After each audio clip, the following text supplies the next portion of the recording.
Boys, got some bad news for you. Even though you're trying to cheat, when my back was turned, Donkeylips, you're 5 pounds over the cruiserweight limit. Sponge, you're 5 pounds under the flyweight limit.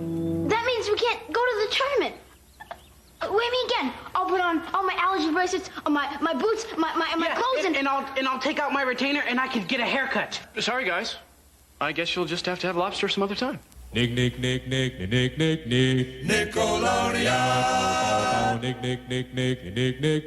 Nickelodeon. Good morning, campers. This is Big Orange Couch, the 90s Nickelodeon podcast, where we talk about all things 90s Nickelodeon. My name's Joey. I'm Andrew.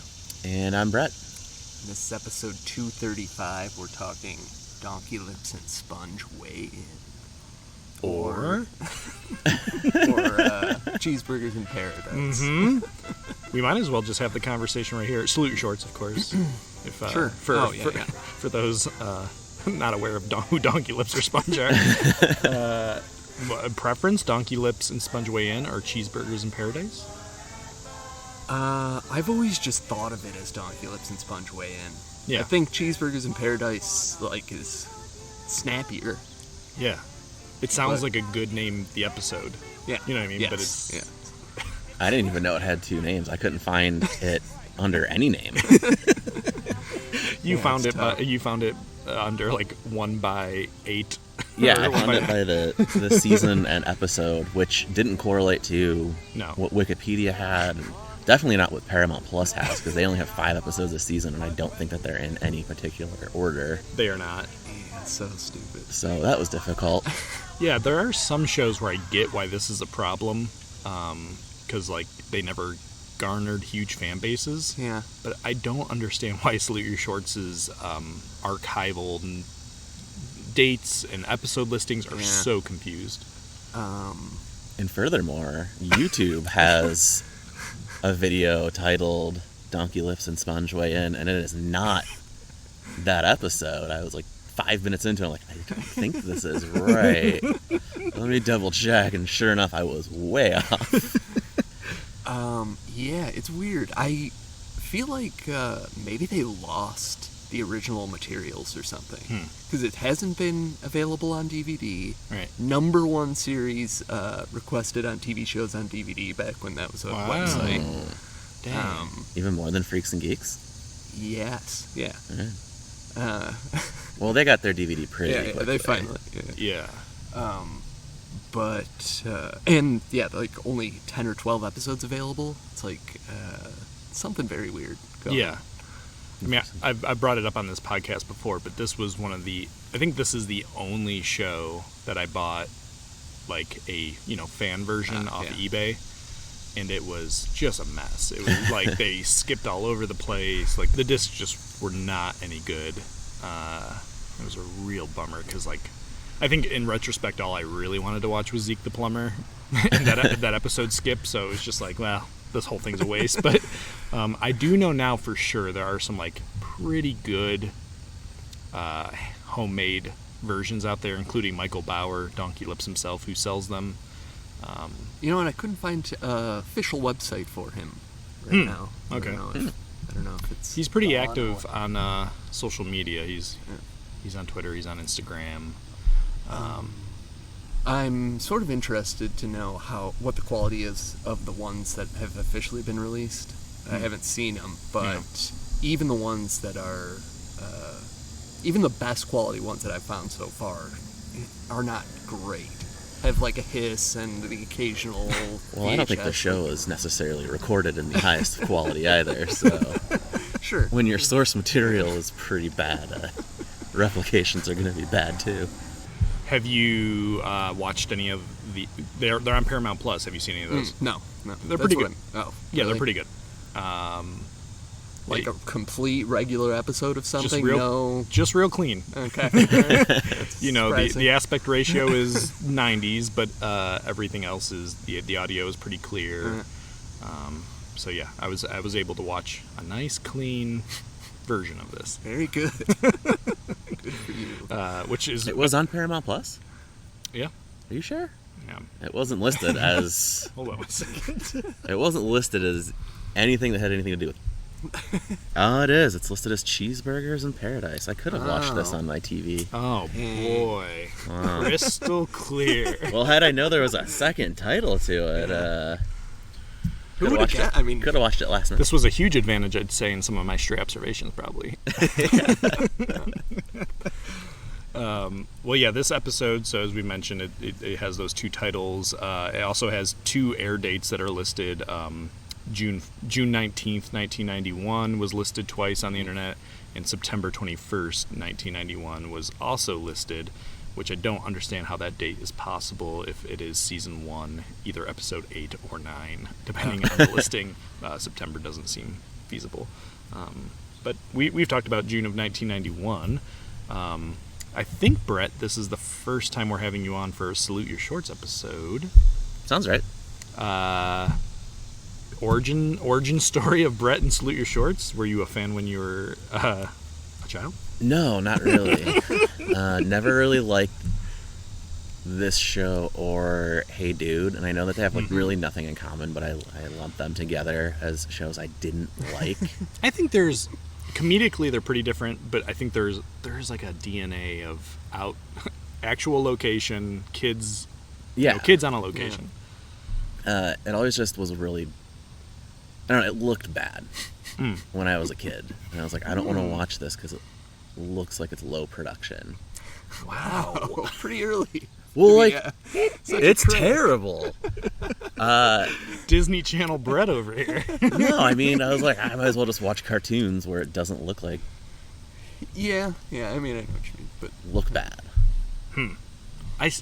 there was a period where cartoons looked like suddenly amazing. Yeah. And regular kid I also film didn't shows have, didn't get that far. I also probably didn't have Nickelodeon until like the late 90s. So watching an early 90s Nickelodeon show in the late 90s, it just seemed bad. And like by the late 90s, they had upped their game. Sure. They had gotten more money. They had better cameras, apparently. Eddie McDowd, Animorphs. No, I can see that. I guess we've talked about this a bunch, but just the actual like outdoor setting always really appealed to me. Hearing, as we sit outside, hearing the nature. I don't know. Something just about being it. at camp without having to actually be at camp. Yes. Just felt good. Yeah, sounds great. Brett, did you ever go to camp? I didn't, and that's another thing that confused me about this show. Is like, what is that? What camp is like, and what camp are they even at, and why are they there? Do they go home? It seems like just a summer camp. Yeah. Like, it doesn't explain how they got there, what they're doing. Just starts off like, oh, there's kids at this random camp with this counselor that's a bit of a drag. I feel like it's pretty Like, self-explanatory, most of it. They're there for camp. They're at camp. It's summer. It's summer. well, the one episode I started watching that was wrong is like he has them doing like push-ups and stuff, like it's like a weight loss camp or something, but or it's like some sort of disciplinary camp where they're trying to learn how to be better teenagers, and I don't think it's any of that. It's just a random camp where they go to. Yeah, just catching the wrong 5 random minutes could Yeah, it's lead all you astray. Yeah, but it always feels like camp. I mean, it's not bug juice, Sure. but what is? Yeah. It sounds like you started on Budnick and Michael Fake being sick. Yeah. Which is like a particularly cheap looking episode, I feel like. So that might have contributed. Appropriately, we're outside. Yeah. Feels nice. I guess. It's summer still. Yeah. Anyways, the show is very confusing to me. I don't really quite understand. I get that they're at a camp, but I don't know why. Well, why does anyone go to camp? Because your parents sent you. Yeah, but, And they do address that in the show of like, yeah, my parents sent me. but why? Were you a bad kid? I don't think No, anybody it's goes. just like they wanted to be there. Maybe in Budnick's Yeah, case. sure, maybe. Yeah. I don't know. It seems suspect. All right. Brett has his You don't misgivings. think anybody wants to be at camp? I mean, my entire memory of the show in this episode included, it doesn't seem like anyone wants to be there. Oh, yeah, I see. They're always trying to get out or Yeah, I think it's half and half. not do the activity or bring in things that aren't supposed to be there, such as this episode. Who do you think's happiest to be there? ZZ? Oh, yeah. Telly? ZZ, Tully. They might be the only ones that Maybe like Sponge. it. Yeah. But He those, doesn't- yeah, but those two girls are definitely. And this would definitely, if that's your feeling, Brett, this may be one of the more confusing episodes because like it's not even really a camp component, like the outside wrestling. Yeah, component. what was that? That is Who are they wrestling against? And Other I don't want to give camps, away maybe? too much of the episode, but Sure. they never addressed that. So that's what, is this an athletic camp? Like, Yeah. what do you mean there's a wrestling team? And again, I don't want to give away too much to the listeners for the review. Oh, we will be spoiling but this 31-year-old episode. Yeah. Well, do you wanna jump into it? Sure. Yeah. Why not? Well, over at the boys' bunk, campers are eagerly waiting their turn to shop through Budnick's trunk of personal grooming products. Classic. Already great, just starting off. It's a real beautifully. classic start. I feel like there's a couple episodes where it's like Budnick wheeling and Yeah, dealing. Yeah. Detecting something amiss, Ugg raids the trunk, only to discover that Budnick is hiding outside food inside everyday objects. Brilliant. Brilliant. You know camp policy. No outside food. If parents send it, I eat it. Like this. Red licorice shoelace. I never want to catch you bringing food into camp again, okay?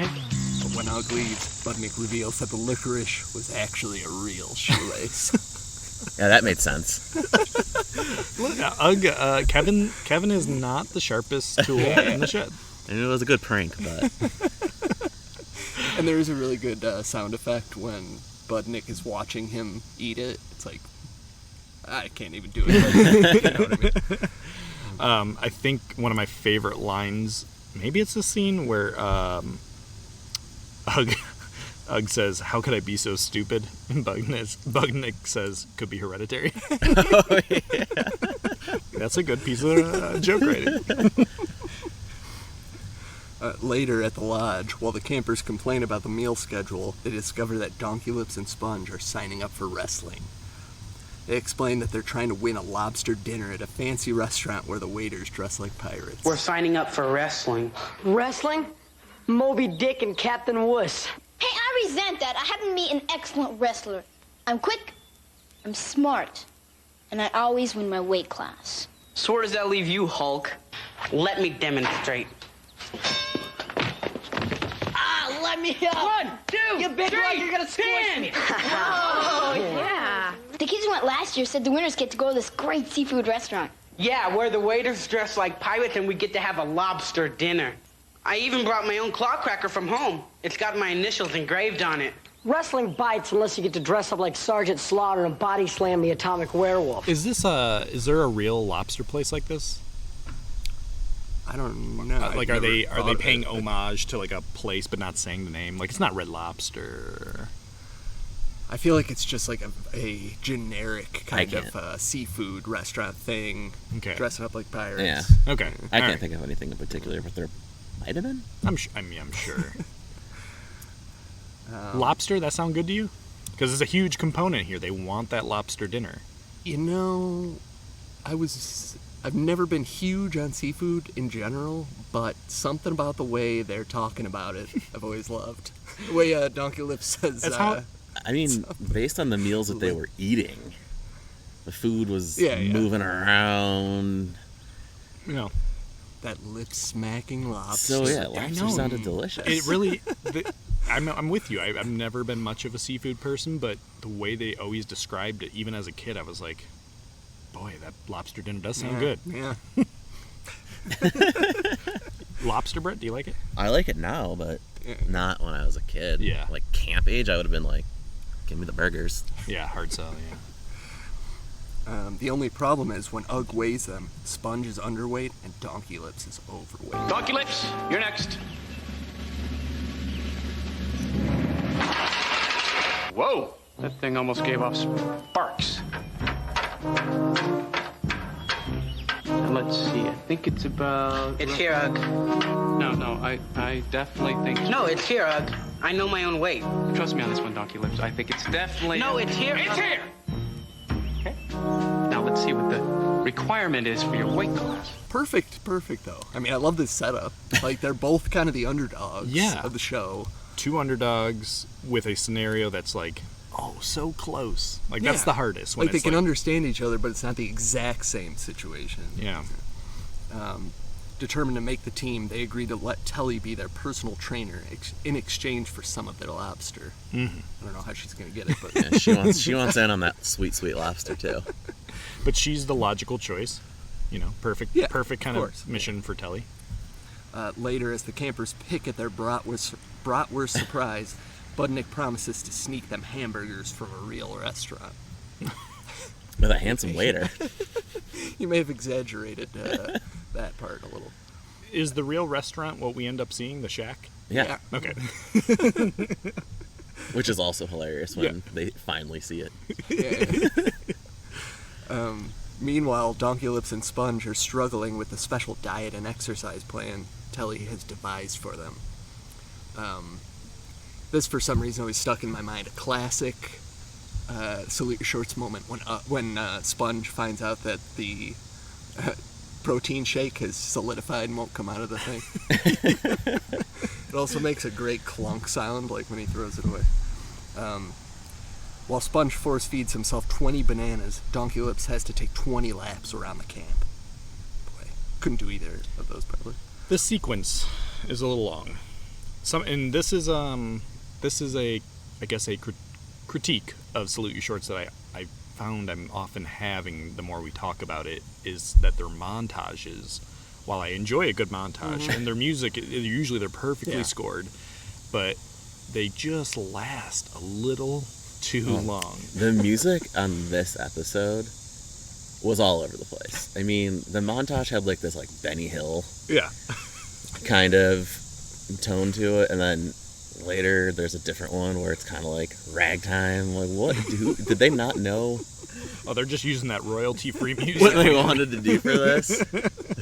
It's like, what do we got? All right, we got a ragtime. I kind of appreciate it in this episode because I want to feel how hard this is for Donkeylips especially. You know, it's not easy. 20 laps around the camp? Jeez. Oh, I think the bananas is... The bananas had to have been impossible. 20 bananas. For a little Sponge, it's like half his body weight. The 20 laps, as you find out, turned out to be 1 mile. Yeah. Okay. Which is difficult, yes. I get it. Yeah. 20 bananas. That is a lot. I think at 3, you're like almost gagging. Yeah. Of course, we know we'll learn how long. Oh well, I guess we can say it. How long it took Donkeylips to get around the camp. So Sponge had quite a bit of time to get those bananas down. Back at the lodge, the girls let Budnick break their emergency piggy bank to pay for their burgers. But as he's placing their complicated order, Ugg catches them and sentences them to collect trash around the camp. Also makes no sense. Like, what was his plan? Like, just to get money and then he's going to order the burgers? Yeah. It sounds like he was going to try to have them delivered, maybe. Yeah. But where's his cut come from? I'm assuming he's factoring that in to the money that he's getting. All right. 2 things. I was searching the banana question. It says to really not consume more than 2 a day. Interesting. Oh, why? I don't know. It said otherwise consult a dietary person. And then also, one thing I do love, a thing that reoccurs in Salute Your Shorts is the payphone. Yeah. Just the sneaking to the payphone feels, I don't know, like a great set piece. Yeah. Always Absolutely. works. I love this interaction here. Maybe we could listen to it. Sure.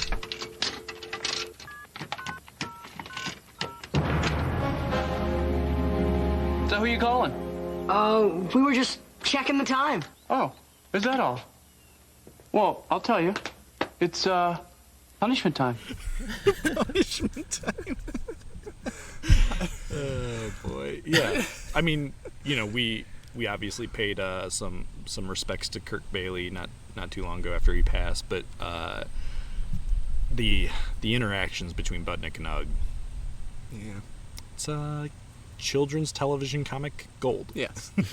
Also, I mean, as always, Ugg is giving the best performance, just giving it his all. Oh yeah. I as I'm watching this, I just keep thinking, like, if this was anybody else, this could have been horrible, but he just nailed it. Could have been. You didn't like it? Didn't work? After Donkeylips finishes his laps, Budnick threatens to turn him into ground beef if he doesn't sneak out to pick up the burgers.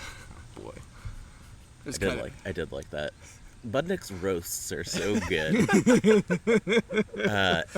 I know it's not this episode, but the one that I accidentally watched right in the beginning, he had a really good roast where he's like, go tell him to suck a can of beans through a straw.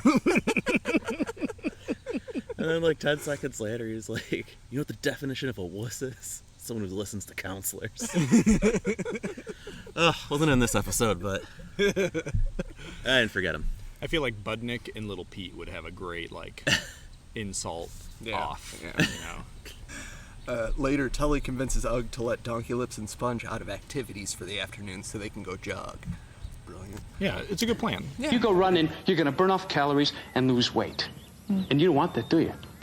No. No. That's why Donkeylips should push you in the wheelbarrow that's out by the tool shed. That way, he gets even more exercise. And you get the maximum benefit from these pork rinds I confiscated off Budnick. Pretty good idea, huh? I can't believe he gave us this. Hey, Sponge, Yeah? maybe if I did lose weight, I wouldn't get picked on so much. I'm a little husky, you know. Yeah, I know. As the boys daydream about their future successes on their way to the burger stand, they find out that the money is spilling out of Donkeylips' pocket. Or we find out. Number 22, your order is ready. Number 22, your order is ready. Number 22, your order is ready. Hey, that's us. That'll be $63. Okay. Come on, hurry. There's half.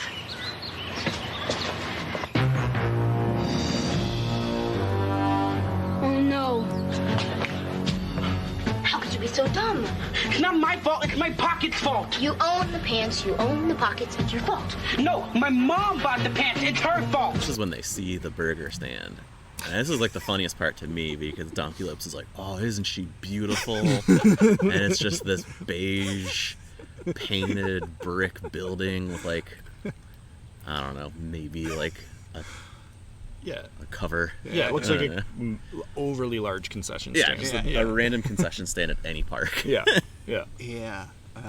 I love just thinking about, like, where is this place in relation to the camp? It's Me out in the too. middle of nowhere, or what? This What's like, happening? how do you get this job? It's seemingly not far away. Yeah. Which led me to believe that there's other camps around. I don't know. Yeah, maybe. Yeah. There's a full-on PA system. Yeah. I do like this interaction here between Sponge and Donkeylips as they're heading to the burger stand. Oh, yeah. Just talking about whatever. It's very uplifting. Their problems and overcoming them. Meanwhile, Ugg discovers a trail of change, which he follows out of the lodge. And just, like, this could have been nothing, but him getting on the ground, he's like, at some point, it's like, oh. Yeah, just the sense of discovery. Like, absolutely, he sells it so well. Like, oh yeah, Ugg's off and going now. He's gonna follow this trail And it of makes change. perfect sense to us, as the viewer. Yeah. We're like, I get it. Yeah.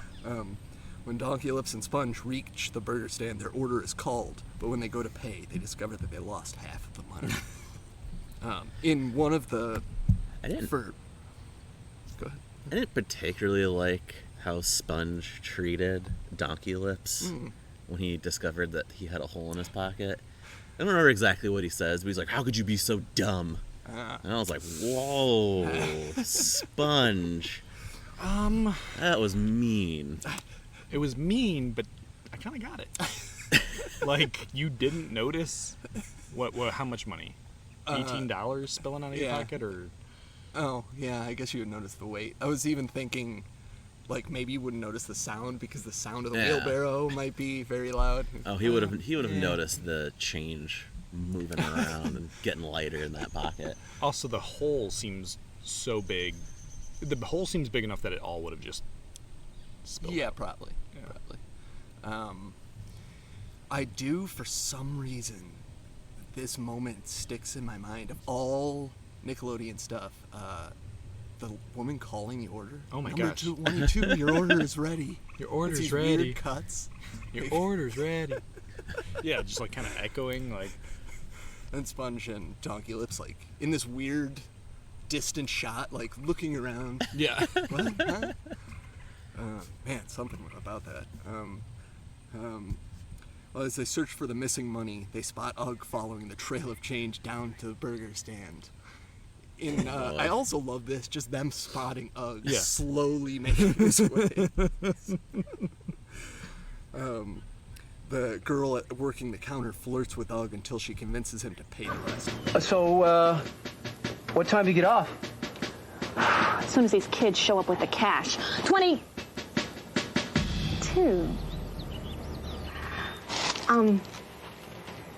You know, it really is too bad these kids stiffed me.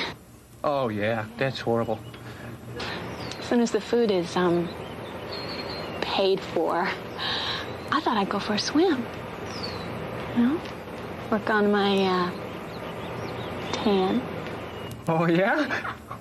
Wow. Well, maybe I could pay for the food, and then when you close, maybe we could go swimming together. Would you? Oh, yeah, sure. Oh, that would be so nice of you. Let's see the cash. That was a weird interaction, too. Oh, boy. There's some problems. Something made about no it. sense. Another thing that I love, like, for no reason exactly, it's just such a weird interaction. I mean, we've seen this with Ugg before, though. He's just so desperate for any adult female. We've seen it at the movie theater. We've seen it with Mona. We occasionally, like, Ugg's just really hot for chicks, and I do at the very least. It saves it from being overly creepy in the fact that, like, she just absolutely turns it on him. That, like, I mean, I think she's worse. What she does to him is worse. I was a bit thrown off because at first I thought that she was, like, maybe 16, 17 years old. Oh, geez. Okay. Yeah. And I was like, oh, like, well, I mean, that's typically who works at concession stand burger places. Like, I guess maybe no older than 25, but I thought she was really young. And then I was like, well, how old is Ugg? Like, do they ever address how old he is? Because the campers are clearly like 13 at most. We've figured out that Ugg, when filming this, was 28. Like, he doesn't look 28, but he's like 20, the actor. Yeah, the actor is 28. This a little tease here, Andrew. By any chance, are we gonna get a bio on her? Oh yeah. Oh, great. Sure. Okay. Of course. Because I'd love to know anything more about her. So I thought that was weird that he was flirting with possibly a teenager, and, you know, when do you get off work? Let's go swimming. Sure. It also may be a little harder to see on this horrible version of it because she's behind the window. Right. But she does. But I think she is a little bit older. No, yeah, for sure. She's I think she's within Ugg's reasonable like dating range. If you say so. Kicked off the wrestling trip, thrown out of camp. My parents are not gonna get a refund. And Ugg is touching our food. The wheelbarrow! If he sees it, we'll be roasted, Toasted, and burned to a crisp. While Ugg's distracted, the boys sneak the food away from him and take off back to camp. I loved that. The stick. Yeah. The stick to grab the food. Little Rascals-esque. Yeah. Totally. And the girl behind the stand just ditches Ugg. Yeah. Totally. Lets him pay for the food, ditches him. I kind of like it. I don't dislike it. I'm just saying. It's hard on him. With Ugg following close behind, the campers scarf their burgers down. But after all his hard work, Donkeylips... You guys having a party? How come I wasn't invited? It was a surprise?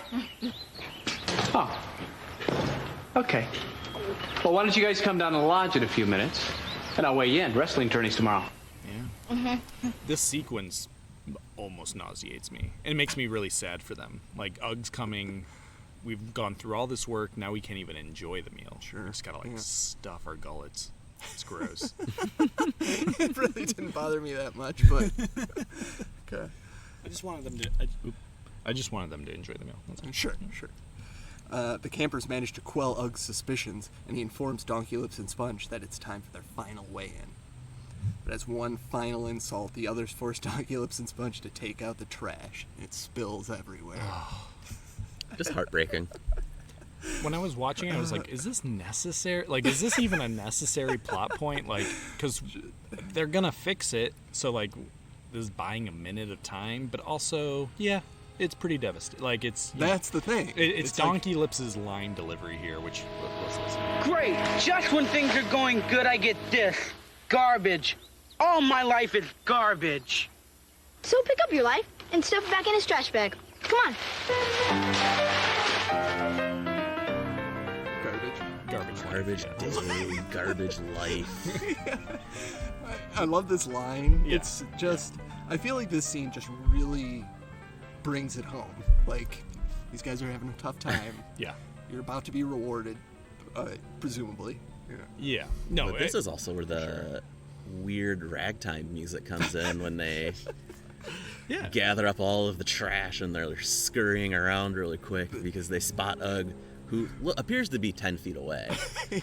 And they just yell his name and are able to pick up all of this trash before he can see them.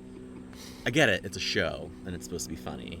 Sure. And I'm an adult, and it's not funny to me. But I loved it. I did enjoy the music. I was like, all right, this seems appropriate. When they finally make it to the weigh-in, Donkeylips ends up coming in 1 pound over. You're 1 pound over. Over? Yeah.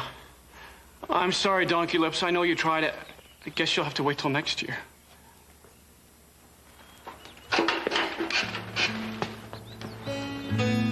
More garbage.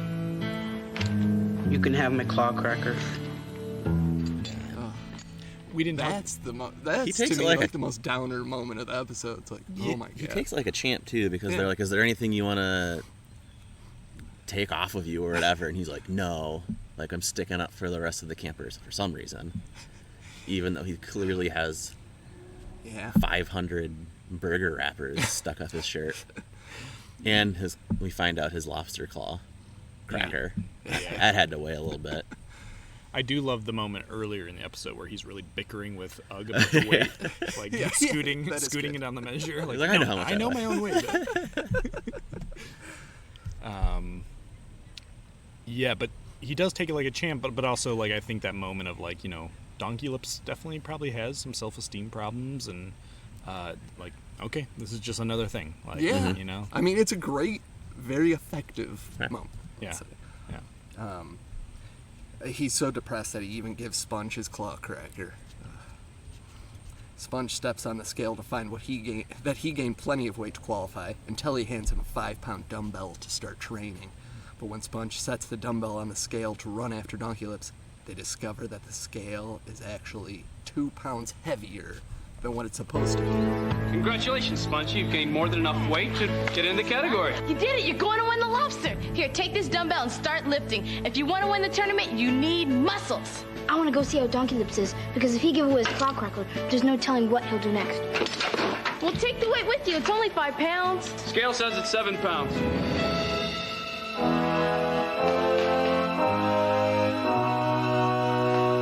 Hey, wait, the scale is off. It's not giving a true reading. You're right. It weighs everything 2 pounds heavier than it actually is. Yeah. Yes. By 1 pound, right? Yeah. And Sponge by 1 pound. No? It's less clear. Okay. Yeah.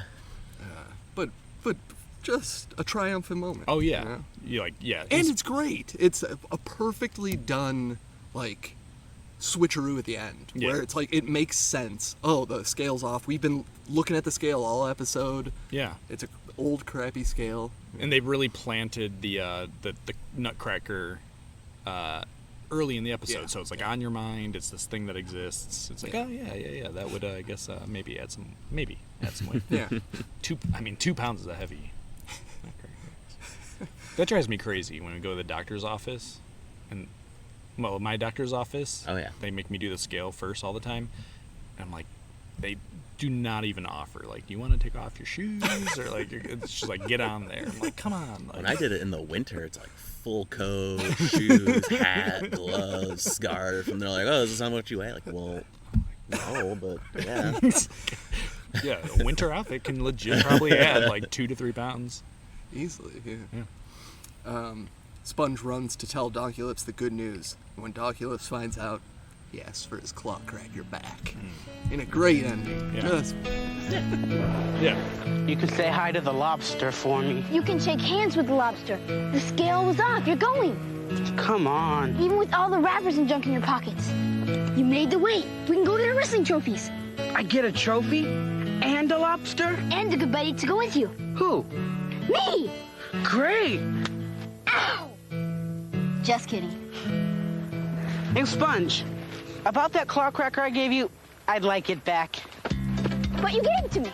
No, I don't want you to have it anymore. I'd like it back. But you gave it to me. I'm gonna keep it. Please just give it to me. No!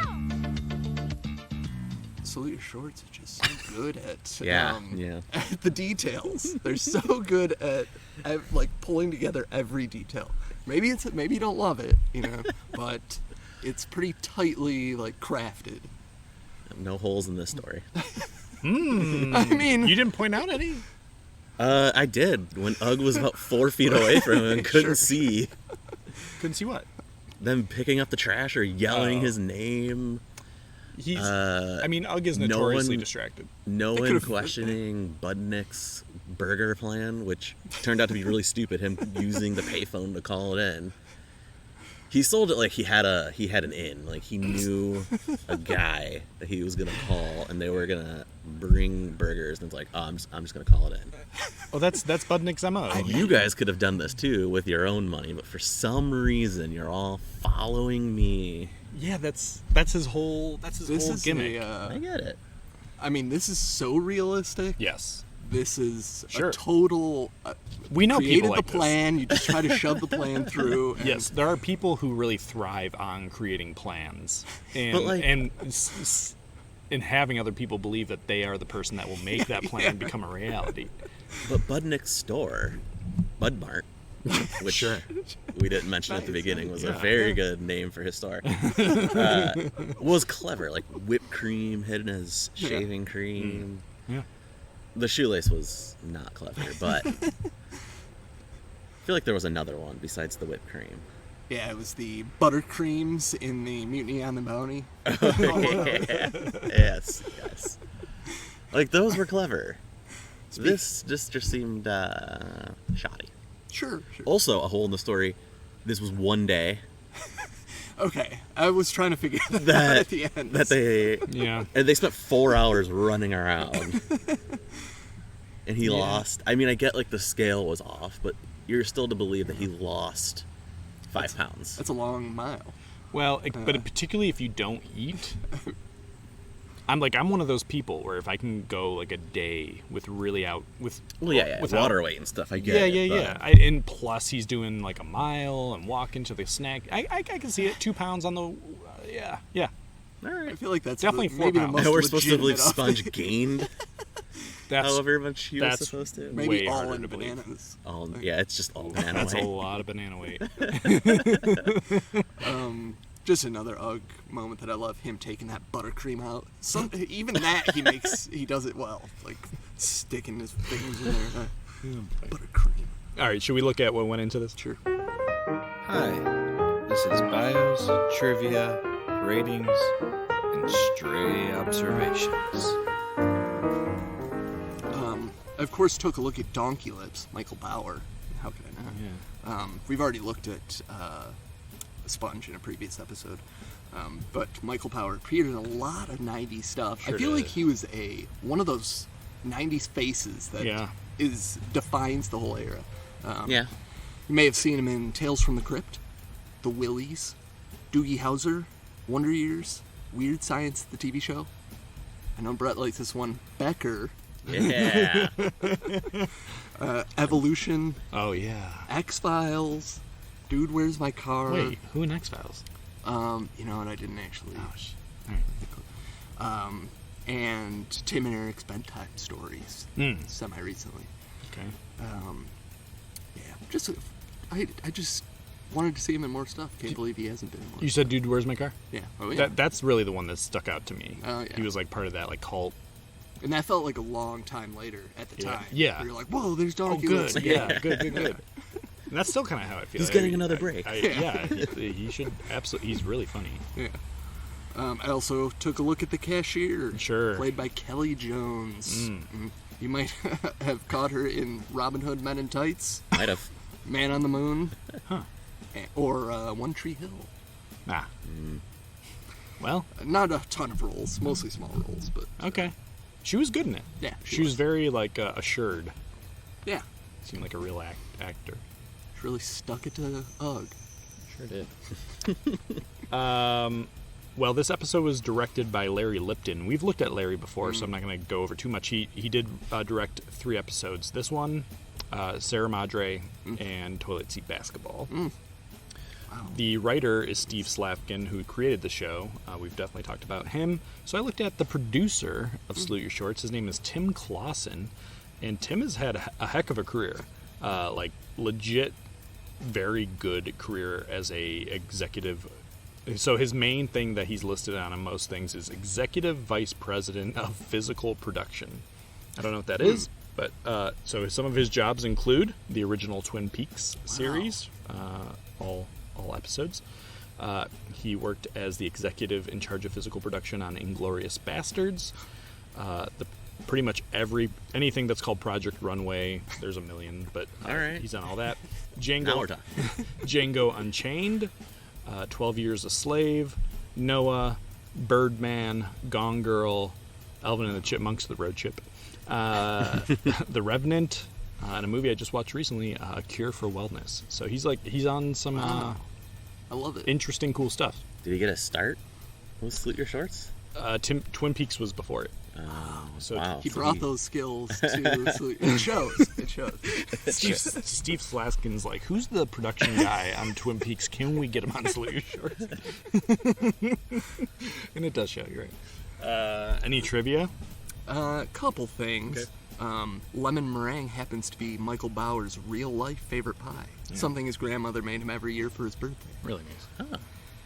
And in MTV's video press kit for Danny Cooksey's band Bad for Good, Danny's wearing the same Peace shirt that appears in this episode. I did think that was an interesting wardrobe choice for him. That piece, it just said Peace all over it. Yeah. There's no way to substantiate any of this trivia, but I watched the Bad for Good press kit, if that's what you mean. Oh, wow. So there is a way to substantiate this. I just am too lazy to do it. Okay. Well, there was one that said sound effects of feet stomping were added to the scene where Donkeylips took Michael down with a wrestling hold, and the bell ringing was borrowed from the WCW main event wrestling intro. Wow. That was a weird scene, too. I did not check that, but could be real.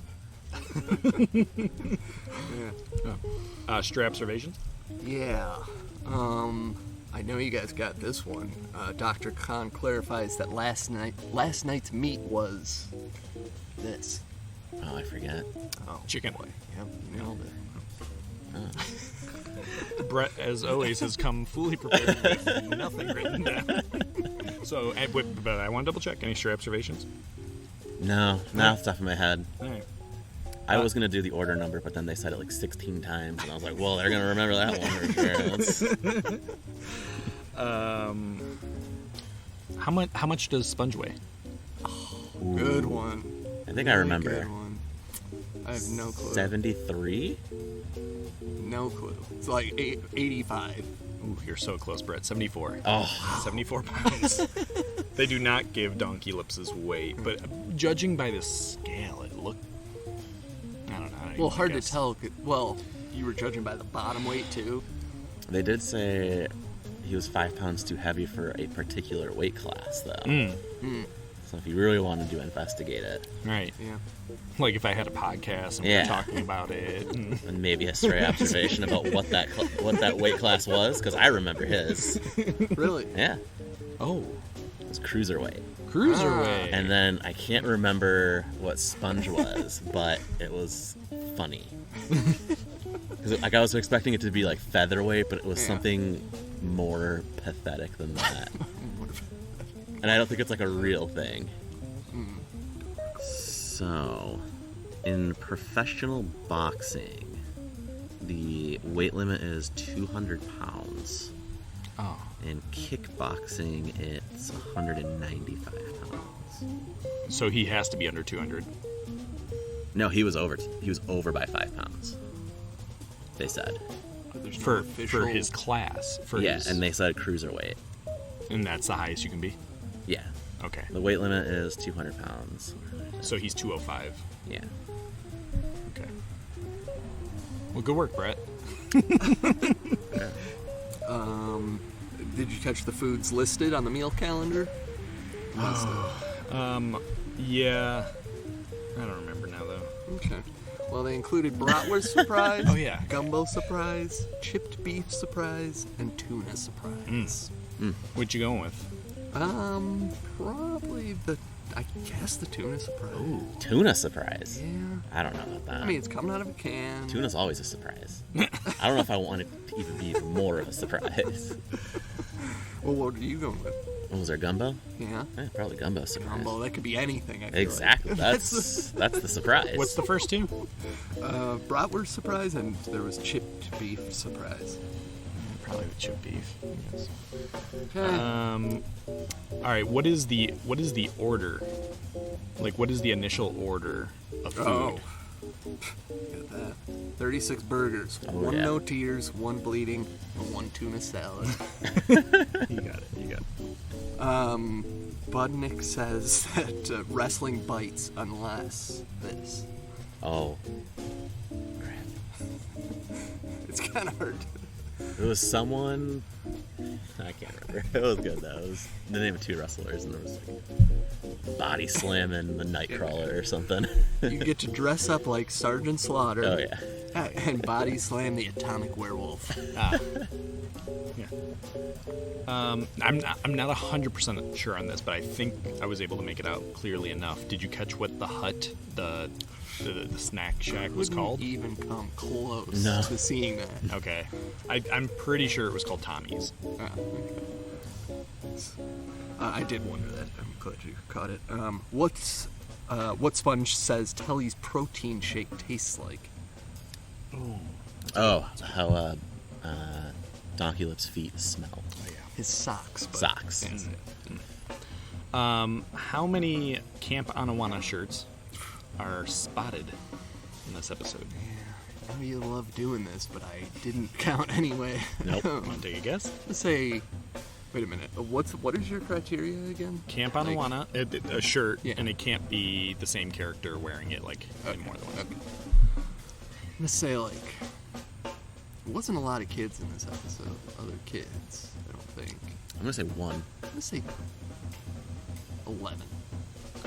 4. Wow. That's almost not. Yeah, none of the main. I believe none of the main characters. It's all extras, or maybe Ug's wearing it in 1. I think remember. Ugg is wearing it once. What Telly says her protein shake needs more of? Did you catch that? I want to say liver. Yeah, that's one of 2. And it was like a vegetable, but I can't remember. Broccoli. Nope. Garlic. Garlic. How many extras? Now, I count this as if I see a kid in the background, they count. I'm not looking if it's the same actor, because that's just chaos. So anytime I see someone in the background, once a scene. Okay, I see. I'm sure I counted repeated, but you know. It's got to be kind of a lot just because of that one scene where they're outside of the camp or outside of the lodge. There is one scene where it's like, wow, there's kind of a lot here. 23. Let's say 12. 32. Wow. Yeah, it was loaded. It was loaded, and actually, those lodge scenes were really like, they had extras. I was thinking the weigh-ins. There seemed to be a lot of extra people in the background. They were around for sure. What is the name of ZZ's piggy bank? Ooh, that's a great one. I can't remember. Neither can I. Pippi. Yep. Well, this episode on IMDb has an 8.5 out of 10, which is pretty high on IMDb, as we've come to learn. What did you give Donkeylips and Sponge Weigh-In out of 5 Crib stars? Well, for some reason, I ranked it pretty low on our season 1 ranking. Did you go back and listen? No, but I went back and looked at my ranking. Notes. Okay. Yeah. And I'm not sure exactly why I ranked it that low. I think maybe it just feels a little bit like there's some cracks. But it's such a classic episode and so crucial to this show, I feel like. Maybe not quite as much as Zeke, but it's a very crucial episode, so I give it a 4.5 or 5. Okay.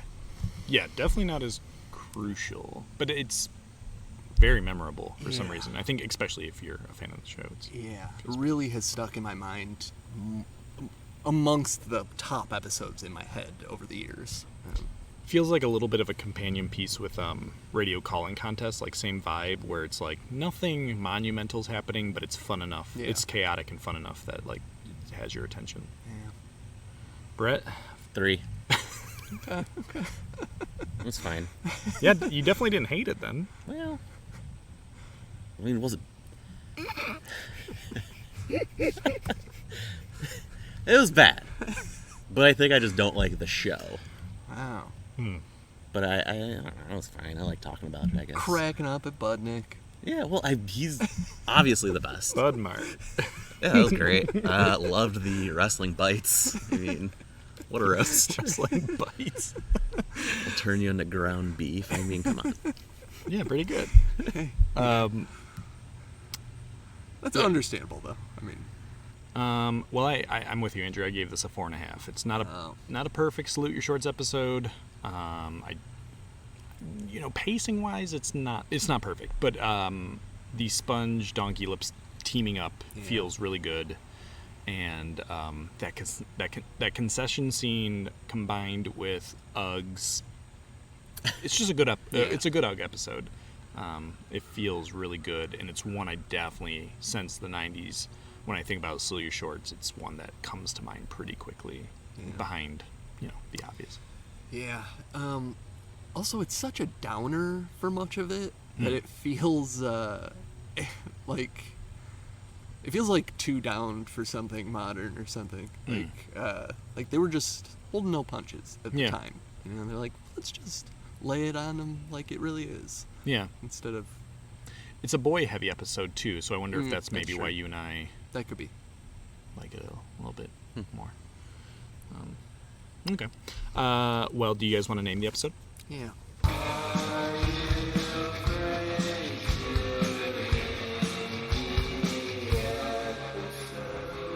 Well, I didn't take the easy route.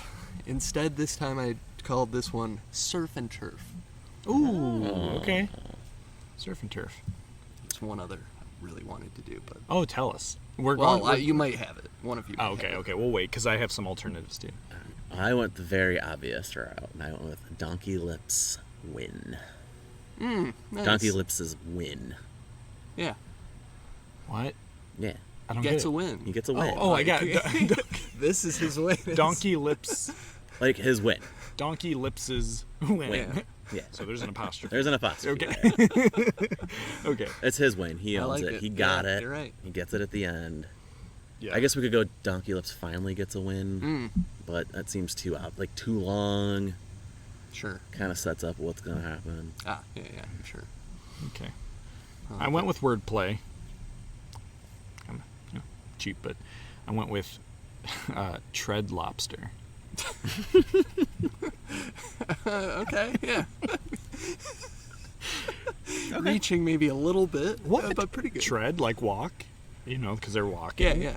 Red lobster, tread lobster. Oh, tread lobster. Okay, I thought you were like it's supposed to be like tread lightly. That is some but like word. I don't tread lobster. Like red lobster, tread lobster. Yeah. Okay. I saw some of the other boy. episode names, and none of them would have aligned with tread lobster. Maybe I should go with my other one. What was the other one you were thinking of? Hamburger Heaven. A line from the episode. Okay. It's like the whoever came up with cheeseburgers in paradise is like trying hard not to do hamburgers in heaven. Okay.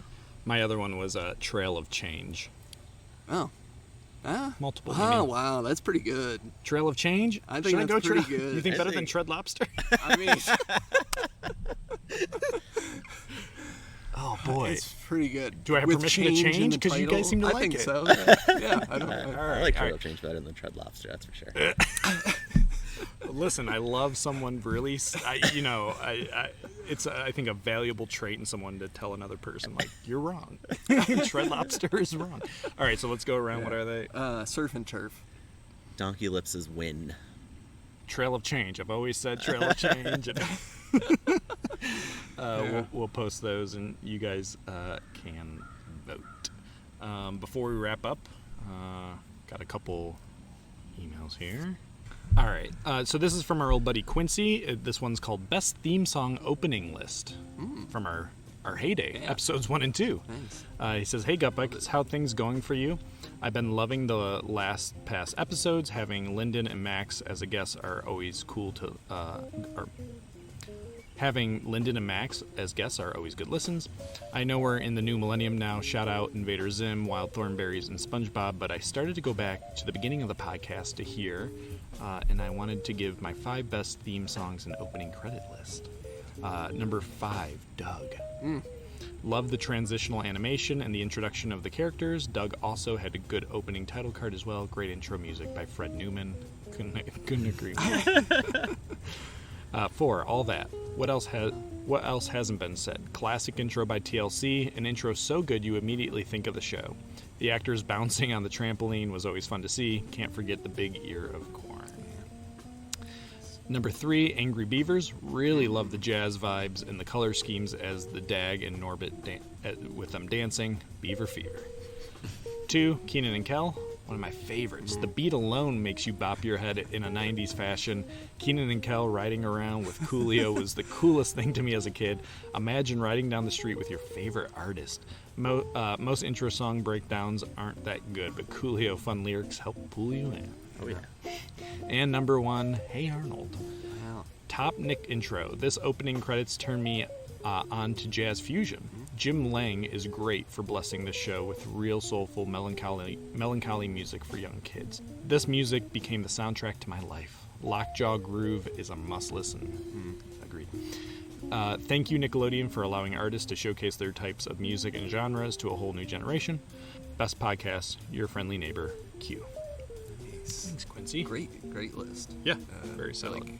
I can barely remember what mine was now, but I had to have most of those. I don't know. I feel like we might have been going really obscure and weird at the time. I don't think so. Was it Chris that really hated yes, the Chris. guy? Chris does not like Fred Newman at all. Hey dudes, I just wanted to say that I appreciate you. I recently went on a camping trip and knew I was going to be out of cell service, so I downloaded a couple of your episodes. And as I was driving to the campground, I listened to the favorite Doug episodes show, and it made me reminisce and smile, and just overall made me happy. So thank you. That one's with Brett. Oh yeah. Which one? Favorite Doug episodes. That was with me? Yeah. I don't remember that. Obviously made a mark in Brett's life too. I just don't remember ranking Doug episodes. I feel like that's something that I would remember. Oh, you sure did. This quote from Fred Rogers is helping me remember to let people know that I appreciate them more often. I believe that appreciation is a holy thing. That when we look for what's best in a person we happen to be with at the moment, we're doing what God does all the time. So in loving and appreciating our neighbor, we're participating in something sacred. Fred Rogers. All is pipe, Mr. Mayonnaise. Well, thank you, Mr. Mayonnaise. Really nice. Spreading love, appreciation. Yeah, all good stuff. Rogers. All right, this next one is from Dasha, or Dashia, sorry. But it says, regarding 2001 in review and your upcoming episode regarding cheeseburgers in paradise, or Sponge and Donkeylips weigh in. I want to start off by saying I absolutely love your podcast. I found it when I was listening to another podcast talk about favorite Nickelodeon game shows maybe 2 weeks ago. And I have randomly been listening to various episodes ever since. Loved last time's episode regarding 2001. I love Scrubs and 6 Feet Under. I don't know if you did 2000 yet, but I'm pretty sure the most Ferguson song of all time is not even just for the year 2000 or 2001, but it would be Madonna's version of American Pie. If you haven't heard it, listen, and then you will regret it immediately. As far as Salute Your Shorts, Cheeseburgers in Paradise, I love this episode and forgot how much I love the show until I just rewatched it so I could listen to your podcast when the next episode came out. All the way through the late 80s and into the 90s. To be honest, I probably watched it when I was too old to. Now my kids are watching it and I'm introducing them to all the cool things that I lived through. I'm from Missouri, was born in the mid-80s, so Nickelodeon was my jam all the way through the late 80s and into the 90s. To be honest, I probably watched it when I was too old to. Now my kids are watching it and I'm introducing them to all the cool things that are available on Paramount Plus. So glad Nickelodeon has some of their programming from the 90s up there, and I hope they get more. Dasha. Ah, really nice. Yeah. Glad to hear the next generation or multiple generations forward is getting into the older.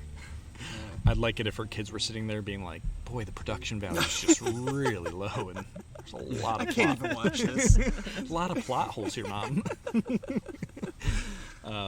No, that's great to hear, and I'm glad you found us. Yeah, for sure. Well, that wraps up this episode. Andrew, what are we up to next? Next time we're doing our top Hey Arnolds. Mm-hmm. Seems like a long time coming. Long time coming. Yeah. I think I might send an email in for that one. Oh. You got thoughts? Maybe. It's not whether or not I have thoughts, it's whether or not I put in the work to let you guys know. Well, you pulled it off with Doug. I mean, I don't remember everything about that episode, but I remember feeling like you had clear, organized thoughts. I'll look forward to it. Yeah. So favorite Hey Arnolds, of course, we'll shout you guys out on Instagram so we can find out what some of your favorite episodes of Arnold are. In the meantime, if you're looking to get a hold of us, we are on Twitter at BOC Podcast. We're on Instagram at Orange Couch Podcast. You can email us like all those fine folks did at orangecouchpodcast@gmail.com. And you can find us on Spotify, Podbean, and Apple Podcasts. Leave a review.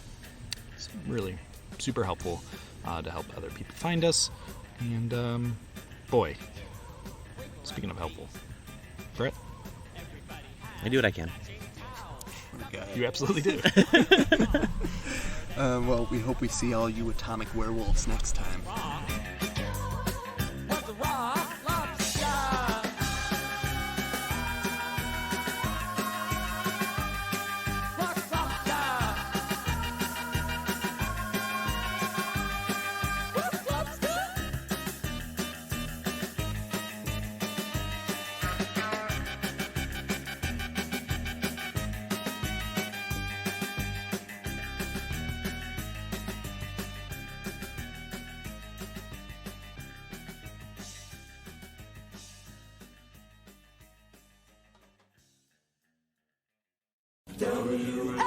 WART Ward Radio, Wellsville. Contribute. Do you have bug spray?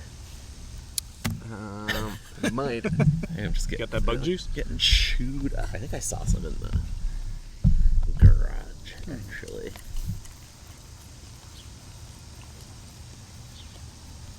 So long, the buckets. Tonight on Snick, a brand new Ren and Stimpy show. Yep, they've been working tirelessly, round the clock. And finally, they're ready to stretch the limits and smear on some sand. So please, tune in. Oh, please. Oh, please. For an all-new Ren and Stimpy show tonight on Snick. Please.